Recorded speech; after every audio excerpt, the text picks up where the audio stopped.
let's ask, why is it that in Western Europe, private health insurance companies are associated with better care to more people for less money, but in the United States, private health insurance companies are driving the cost of care up? European health insurance companies resemble American health insurance companies the way European football resembles American football.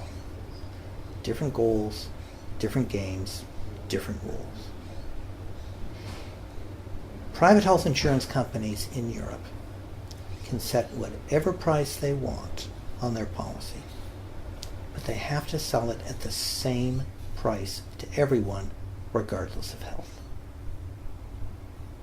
The next rule is you cannot refuse to sell a policy to anyone who asks. Patients can change their insurance companies whenever they want, but insurance companies can't drop a patient for any reason, not even failure to pay, because the government will step in and pay the premium.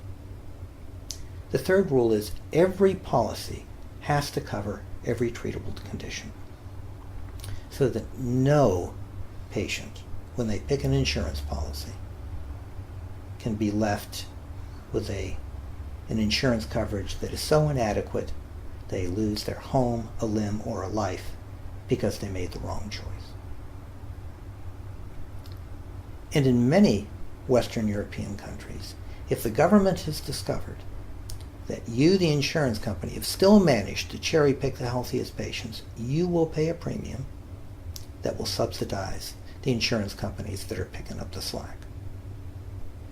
Consequently, the ways that insurance companies in Europe can compete are only by lower prices, extra benefits, or better customer service.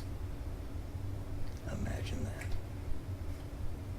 In the United States, these rules do not apply. None of those rules apply. So if I'm running an insurance company, a health insurance company in the United States, the first thing I want to do to make money is not insure anybody who's sick.